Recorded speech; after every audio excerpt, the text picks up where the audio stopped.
Here we are, 2025. We start out this new year, and well, it's time for me to watch the new movies that are coming on this year. So, yep, it's January, and I thought that during these times, it was it was a good thing for me that I decided to take a break, 2 week break that is. But other than that, there wasn't exactly too many movies in the movie theater that I wanted to watch. Um, Although I did saw at least one movie in Netflix, and that is the Wallace and Gromit movie, Revenge is Most Foul, I think it was called. To give you a little bit of a quick review about the Wallace and Gromit movie, it was pretty good. It keeps the charm that you love from the characters. There are some things that I don't want to overhype it, but it was innocent, I'll say. I do have a soft spot for the Wallace and Gromit cartoons as well as the Curse of the Were Rabbit movie, and well, mostly a lot of things about that Aardvark made. I just or Aardvark. Yeah, you know what? The name always escaped me. His Aardvark or Aardvark, but whatever it is, it's yeah.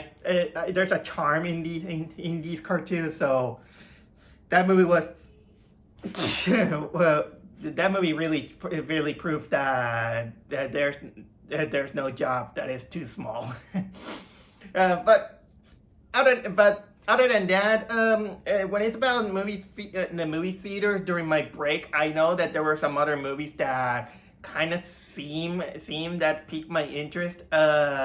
One of them was it was a Damned, which is kind of like this horror movie that came out very early this year. I wanted to watch that, but unfortunately, it was in very limited cinemas. It was in my case, I had to travel to New York, and I was like, no, I don't think so. And then also, I know that there is this movie called Better Man, which is kind of like an interesting biopic take on Robbie Williams.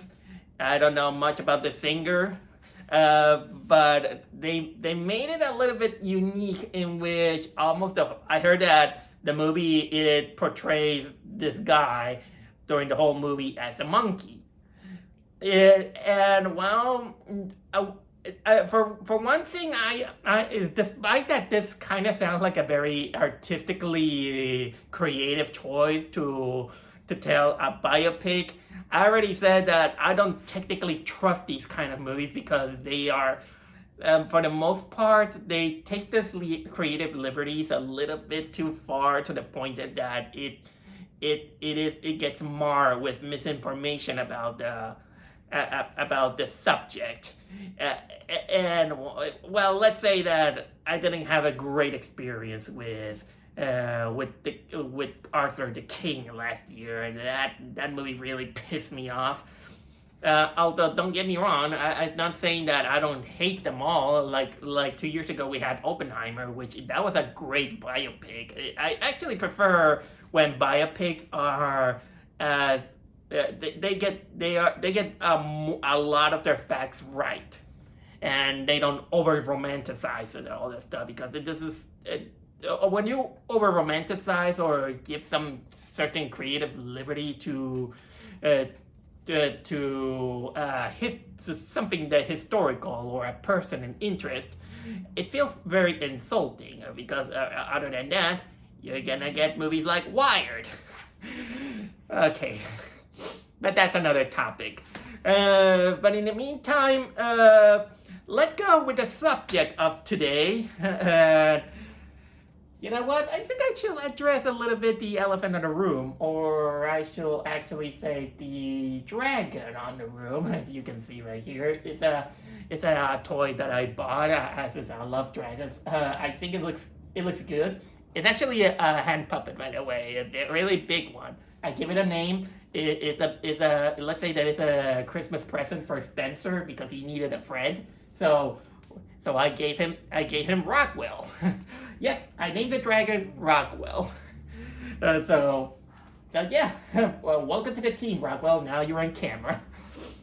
Okay. Anyway, the movie of today. Now we're going to business. The movie I saw today was Wolfman. Which this is practically gonna be my first January movie, or and technically the January movie that I start off with. Which this is usually I always say that January movies are always a gamble. Most of the time, these are horrible movies. And usually it's the horror movies that always shoot themselves in the foot. Especially like last year when we started out with Night Swim, which was terrible. When I saw the trailers of Wolfman, there were a few things that came into my mind. And of course, for starters, is that when I saw that the release date is gonna be January, I was like, oh shoot. This is not good. The movie doesn't look good. And you know what? You can make the trailer look amazing as much as you want. If it's a January movie, there are really big chances that it's not gonna be good, or it's gonna be really, really awful to the point that it's gonna be one of your top 10 worst movies of the year. Although sometimes you might find an exception that they're gonna be, well, kind of decent, but at the same time fun. Like last year, despite that I suffered through Night Swim, I did have a good time with The Beekeeper. And in the case of Wolfman, I'm not exactly kind of like the biggest fan of Wolfman type of movies. I didn't see most of them. I did of course watch the classical. I did watch the classical Lon Chaney movie, Wolfman, and how much he became a staple of the Universal monsters. I rewatched it last year, and I gotta say that unfortunately, despite the admirable cosmetic effects of the guy, the Wolfman movie doesn't hold up too much. In the long run, the movie kind of tends to drag on and gets boring. But that's just probably me, or probably because now I got a little bit of this modern perspective that it doesn't sit me too well. Although, don't get me wrong, there's still other classical Universal monster movies that still holds on. There's in some ways, the Dracula movie and the Frankenstein movie still holds up. I haven't seen The Mummy, just in case. And, well, the Universal monster kind of, much like almost every franchise, they always have kind of like their ups and downs. And I mean, we will almost never forget, or probably want to forget, that they did try to make this cinematic universe with the Universal monsters. We all remember The Mummy that started out Tom Hanks, and that movie was total garbage. I remember that. Sometimes I even want to forget. But little by little, we are aware that the Universal monsters are kind of like the staple of the classical monsters that we all remember. Vampires, Frankenstein monsters, the Wolfman, mummies, Creature of Black Lagoons also count, and some of them they do come up with having some decent ideas. Oh yeah, there's also Dr. Jekyll and Mr. Hyde, the Invisible Man, and all this stuff. And speaking of the Invisible Man, this new Wolfman movie is directed by the same guy who made the latest, not latest, probably one of the most recent Invisible Man movies that came out a few years ago. I did watch it, and I thought it was fine. Although many people really, really appreciate it, its modern take. So So in a way, we're gonna now take on this Wolfman movie. The trailer looked well fine, even though I have kind of like my skepticism. And well, the day came with a bit of anticipation, and here I am. I watch it. I just came back right now from the movie theater after watching it with my memory fresh. And for a January movie, and of course, a Blumhouse movie, I gotta say that this was decent. This movie was probably one of the most decent things, and considering that it is a Blumhouse movie in which Blumhouse Productions always tend to distribute a lot of really bad horror movies, this one actually comes off as decent. It's not exactly perfect, but it is fine.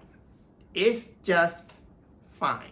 There are some interesting stuff that this movie made, but still, it still has some problems that kind of make let's say that it deserved to be a January movie. But thank goodness it's not Night Swim or Imaginary or Afraid Bad. I'm taking this as an example, considering that these are kind of like the main Blumhouse movies that we had last year.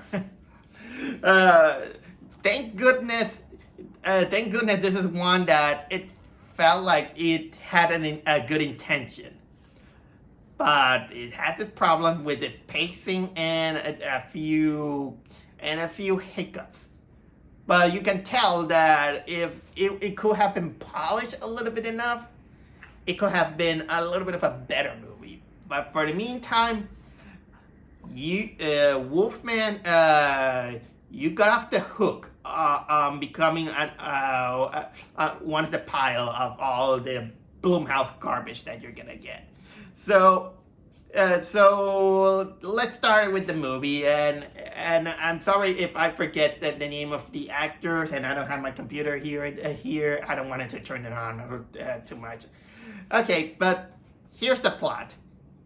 The movie mostly centers around this guy who he inherits the farmhouse from his father, who years ago he disappeared and never came back. And well, from the intro we see that he had kind of like a little bit of kind of like a rocky relationship with the father, which I'm gonna get to it.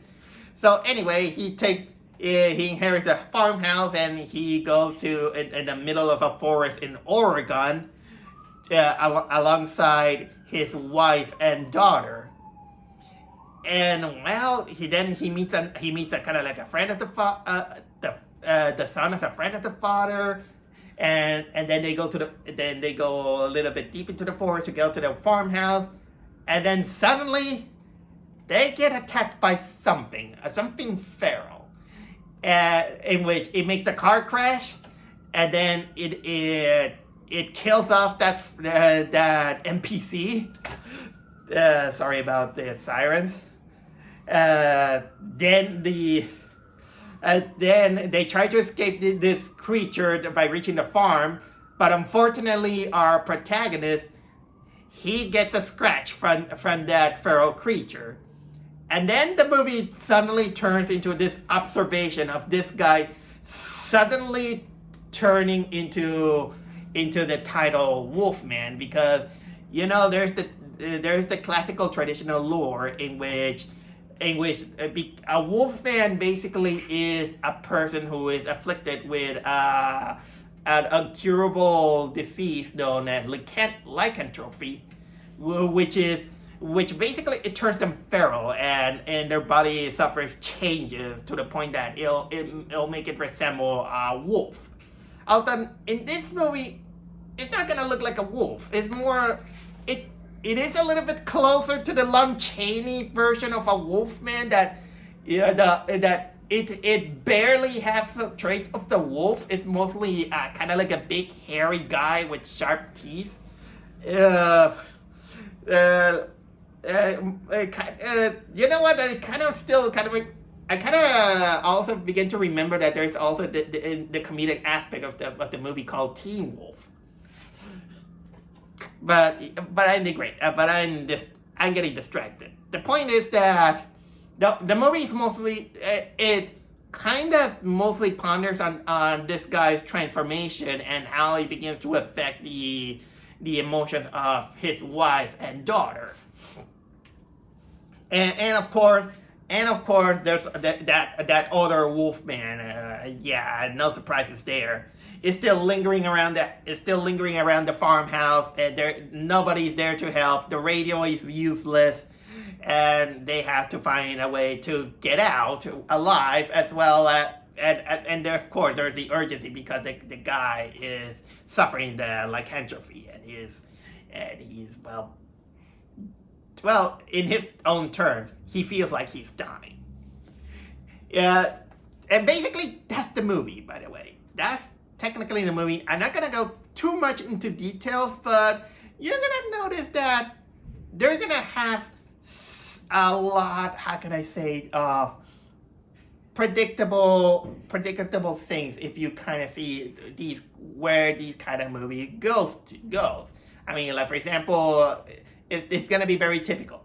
The guy is gonna get sick, or he's gonna be possessed, or something like that, and it's up to the there's always the female protagonist who is gonna be the final girl, or and also there's the kid who will always survive. So there's no surprises there. You're gonna predict a lot of those things if you are very familiar with the steps of these kind of movies, in which again it's not exactly bad, but thank goodness that some of the execution is done well. In which that kind of leads me to, I will say that if there's a good thing that this movie has, is the acting. The guy who plays the protagonist and his wife, they do share a kind of like a bit of a chemistry. And it works, and how it seems like a very understanding couple, and they do kind of like a good job on trying to retain the family, and then when the guy gets afflicted with lycanthropy, again, I apologize if I don't remember the name of the actors. When the guy gets afflicted with lycanthropy and he begins to suffer the symptoms, you can definitely feel it. I will of course emphasize later about the effects of how the symptom goes, which this is. But I will say that the guy did a good job, and the woman also does that too. But on the other hand, I think that this is a movie that it could have benefited better without the child, the little girl. While the little girl is not as annoying as the kids from the recent Blumhouse movies, she kind of comes a little bit close, especially when her first appearance. She starts out with how can I say? She dressed up with a tutu and fairy wings and a cap, in which they wanted to overload the cuteness out of her. And the way she speaks, while not annoying, you can tell that she isn't exactly very good. And for the long duration of the movie, you can tell that she was mostly a character that it was just there. And sometimes they wanted to emphasize, the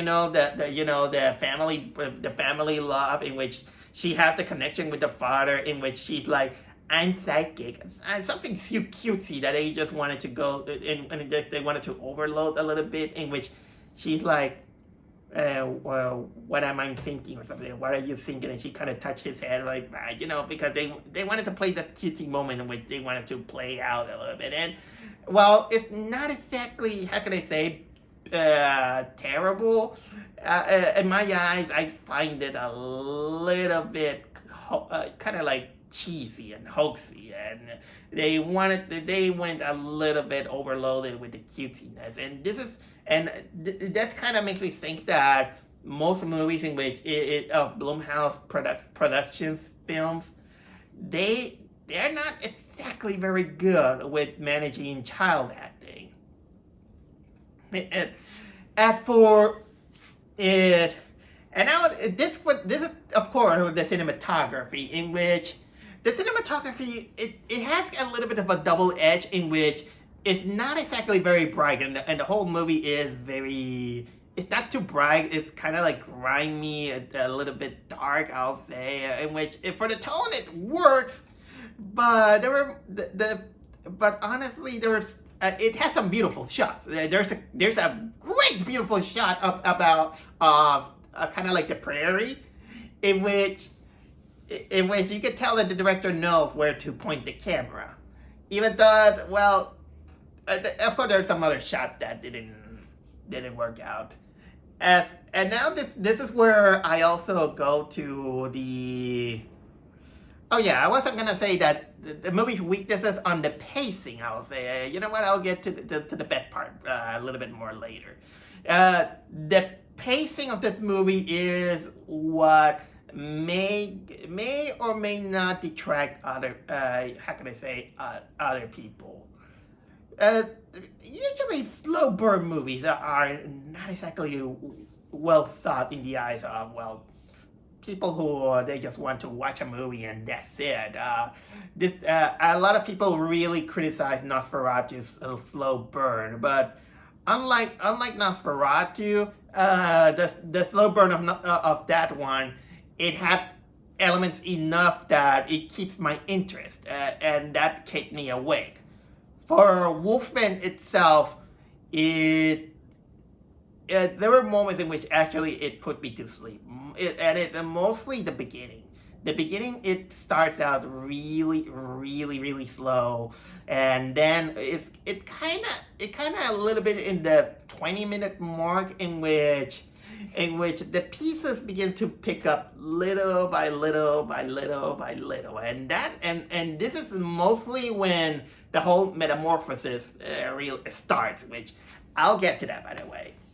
It ends up really well. Even the ending ends well. It for the turn for the movie in a satisfactory way.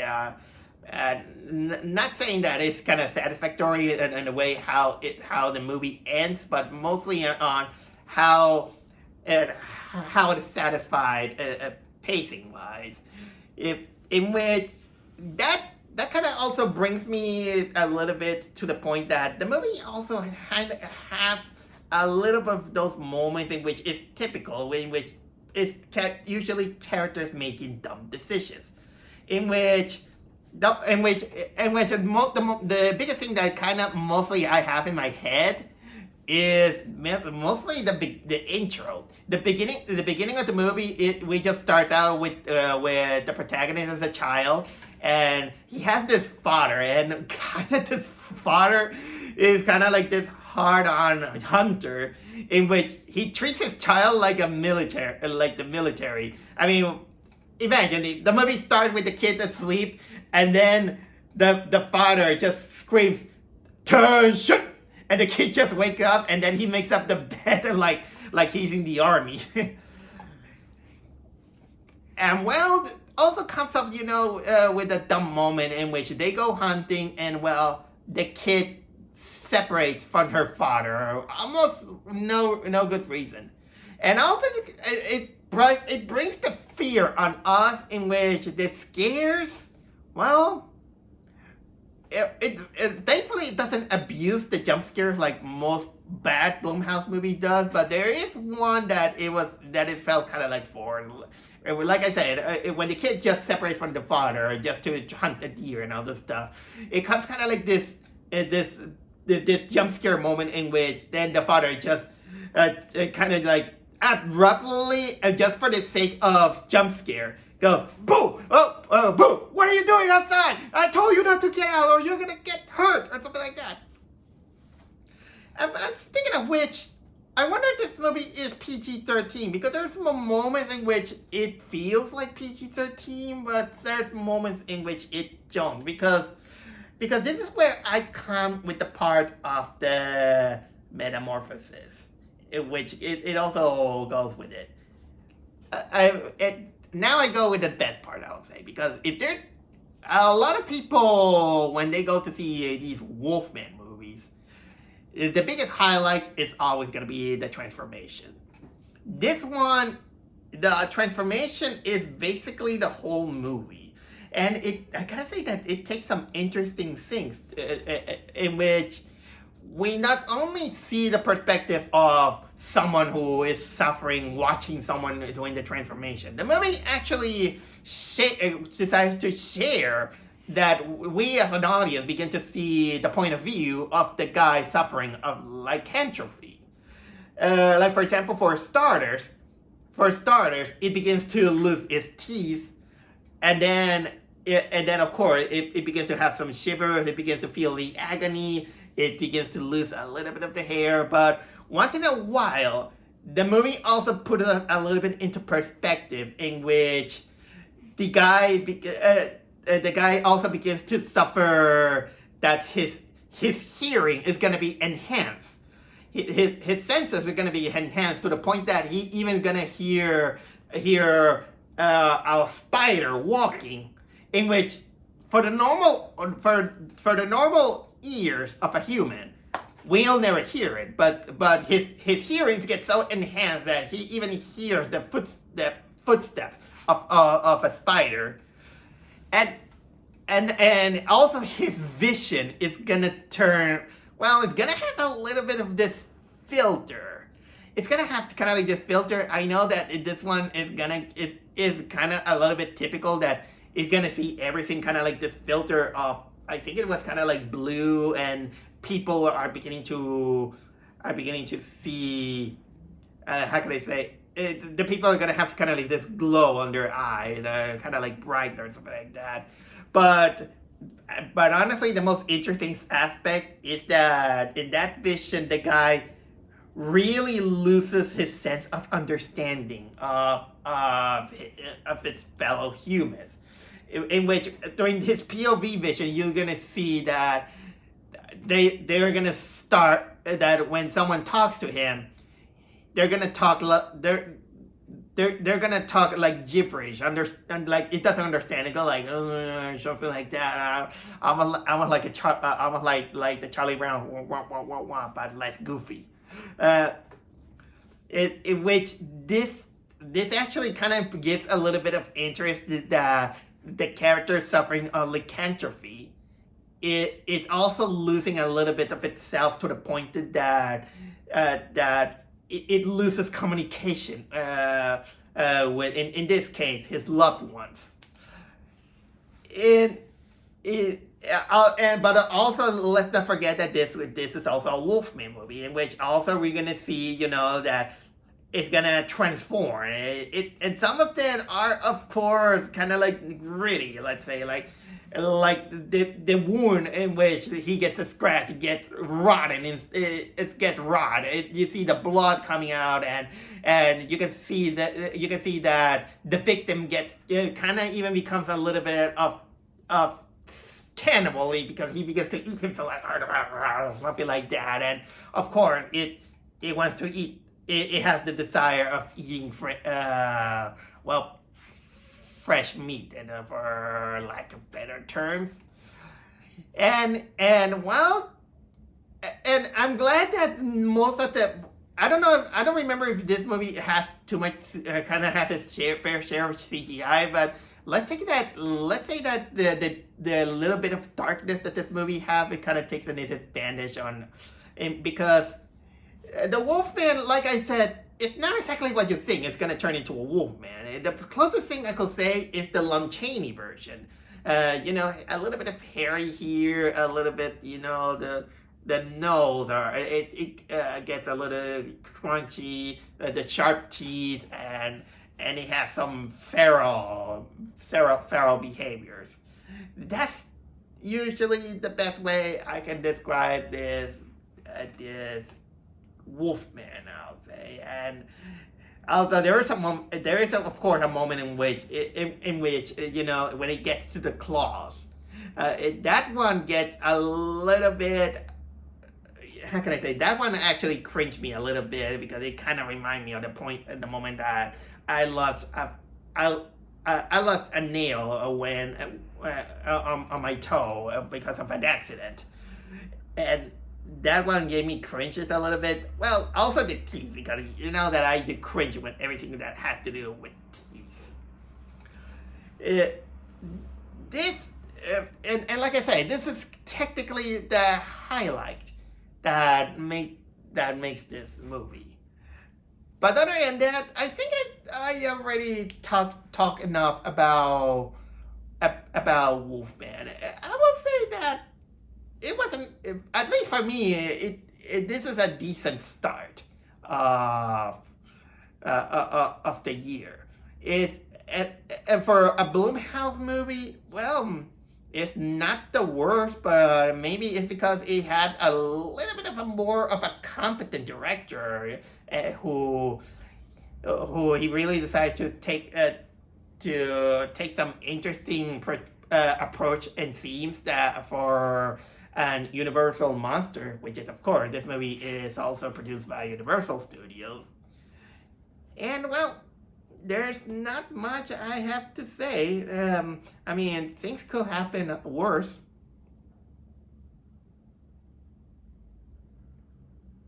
Things couldn't have could have been worse.